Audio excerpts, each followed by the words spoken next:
Finally episode के and में आदित्य कहता है कितनी भी दुआ मांग लो पर अर्जुन अब नहीं बचेगा।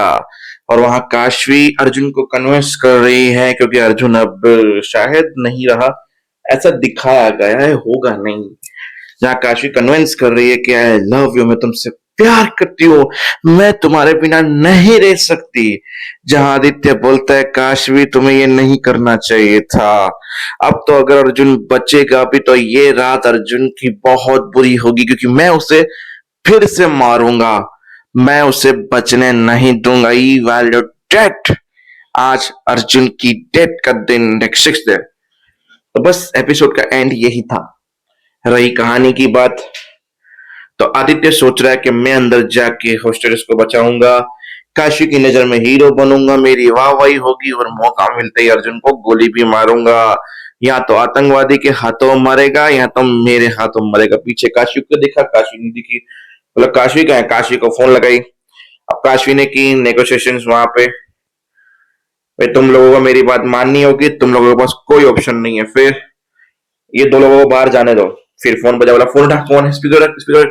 तो तुम कहाँ? बोला मैं बैंक के अंदर हूँ। बोला तू किस पुत के अंदर? बोला वो सब कुछ छोड़ो, मैं एक बुरी औरत और एक कांस्टेबल को बाहर भेज रही हूँ, उन्होंने फटाफट मेडिकल ट्रीटमेंट देना। बोला पर तुम मेरी बात करने का टाइम नहीं। ओ सुन रहा है ना, जो बोला गया इतनी डिमांड पूरी कर चल। फिर उन दोनों को बाहर पहुंचते हवलदार को कान में बोल दिया बाहर जाके पूरी बैकअप प्लान को उस खिड़की के रास्ते से लेके आना, पीछे वाले गोडाउन के रास्ते से। अब वो दोनों बाहर गए, वहां पे दीदी ने बोला शूट इट। जैसे ही वो दोनों उनको बाहर छोड़ने आए, दोनों को शूट कर देना। सारे के सारे गन लेके बाहर खड़े रह गए और सीधे जैसे ही वो क्रिमिनल थे, वो भी चालाक थे, उन्होंने सीधा बाहर दोनों को फेंक दिया कुर्सी के साथ बांध के। कुर्सी घसटती हुई बाहर आई। आतंकवादी बाहर ही नहीं आया तो शूट कर ही नहीं पाए ये लोग। फिर उस हवलदार ने बोला कि काशी मैंने आपको बैकअप प्लान लेके पीछे के रास्ते से बुलाया। बोला कौन से रास्ते से? बोला मैं और काशी मैडम पीछे गोडाउन है, उसके साथ बैंक की दीवार ज्वाइंट है, जैसे हम तोड़ के अंदर गए थे। बोला क्या? एक बैंक की दीवार तोड़ के अंदर गए और अंदर क्या सिचुएशन है? बोला पकड़े गए थे और अर्जुन जो है उनका बुलेट प्रूफ जैकेट भी निकाल दिया गया है, तो अंदर बहुत मुसीबत। बोला अच्छा ऐसी बात है, बुलेट प्रूफ जैकेट निकाल दिया गया अर्जुन का, मैं जाता हूँ बैकअप प्लान लेके। ये सब कुछ लेके पीछे पहुंचे, पीछे एक चौकीदार था पहले से ही, मतलब एक आतंकवादी।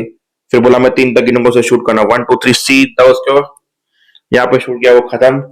फिर लोग अंदर गए, फिर अंदर वो चल रही थी कि आप उन दोनों को बाहर भेज दिया, अब बताओ मैनेजर। बोला हम भी साथ में चलेंगे। ओ हर बार तेरी मांग पूरी नहीं होगी।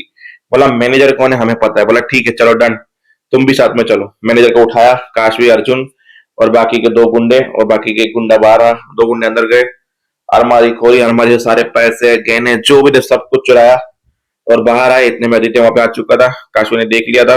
अर्जुन को बोला सब छोड़ दो, अब तो ये लोग हमें भी मार देंगे। ये वो बोला कैसी बात करें, मतलब कुछ नहीं होगा काशू। बोला आदित्य आदित्य आदित्य। Okay okay Kashu. ओ क्या पूछा पूछा चल रही है यहाँ पे, चलो निकलो यहाँ से और हमारे बंदोबस्त करो यहाँ से भागने का। और इतने में वहां पे आदित्य आके बोला बंदूक रख नीचे।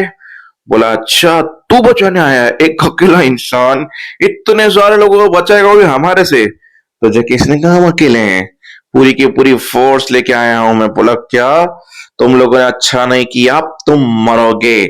ऐसे करके बोला फायर, और पीछे से एक गुंडे को फायर कर दी। बचे 2 गुंडे, घर वो जाके पीछे छुप गए और वो वहां से फायरिंग कर, आदित्य यहाँ से फायरिंग कर, उन लोगों ने रियर गैस छोड़ दिया तो वहां पे धुआं धुआं पूरा फैल गया। अर्जुन धीरे धीरे करके पब्लिक को बाहर निकाला था, बचा रहा था जैसे जैसे करके। बोला यही चांस है। उसके बाद बुलेट प्रूफ जैकेट भी नहीं है, धुआं भी फैल चुका है, पता नहीं चलेगा किसने गोली चलाई है। आदित्य ने गोली ली और सीधी अर्जुन के सीने पे मारी गोली, दिल को छू के गोली निकल गई। वहां पे काशवी ने अपनी बंदूक छोड़ दी क्योंकि अर्जुन को गोली लगी थी। फिर वो आतंकवादी बोले ये गोली किसने चलाई? बोला तूने चलाई है। बोला मैंने तो नहीं चलाई। ये गोली लगी किसको? बोला पता नहीं किसने मारी ये गोली। और उसी का फायदा उठाते आदित्य ने उसके ऊपर गोली चला दी। अब बच्चा एक आतंकवादी। बोला मुझसे आज तक कोई आतंकवादी नहीं बचा है, सरेंडर कर दे। बोला हाँ हाँ surrender surrender surrender surrender surrender surrender. एक आतंकवादी ने सरेंडर कर दिया, बाकी के सारे बेमत मारे गए। अर्जुन को बाहर लेके गए, हॉस्पिटल लेके गए। हॉस्पिटल पहुंचने के बाद डॉक्टर ने बोला हम कोशिश करते हैं, आप चिंता मत कीजिए। डॉक्टर अंदर गए, बाहर काशवी चिंता कर रही थी, रो रही थी। बोला तुम चिंता मत करो, सब कुछ ठीक होगा। आदित्य मन में सोच रहा डॉक्टर को आके तो बोलना ही है आई एम सॉरी हम बचा नहीं पाए। काफी देर रोने के बाद डॉक्टर बाहर आया, बोला कि देखो उनकी कंडीशन बहुत क्रिटिकल है, हमने गोली तो निकाल ली है पर गोली दिल को छू के निकली है, इसलिए उनकी कंडीशन 48-40 आवर्स तक ऐसी ही रहेगी। बस आप दुआ कीजिए कि वो जल्दी से जल्द होश में आ जाए और ठीक हो जाए। काशी ने बोला, मैं कैसे हिम्मत रखूं? तुम जगदीश भाई साहब को इनके घर को इन्फॉर्म कर दो, मेरे में ताकत नहीं है किसी का सामना करने की। और काशवी चली गई मंदिर भगवान के पास। तो कॉमन सी चीज है हर सीरियल में, भगवान से, भगवान प्लीज, वरना मैं आपकी भक्ति भावना सब छोड़ दूंगी। जैसे कि भगवान इनकी भक्ति भावना के लिए मर रहे हैं। खैर छोड़ो, हमें क्या। अर्जुन ने बोला, तुम दुआ क्या मांग के करोगी काशवी? अर्जुन को दुआ दवा कोई काम नहीं लगेगी बेचारे को। खैर छोड़ो, हम एक्टिंग करते हुए फोन करते हैं। एपिसोड खत्म हो गया, मिलते हैं नेक्स्ट वीडियो में, आगे क्या होगा बताते हैं।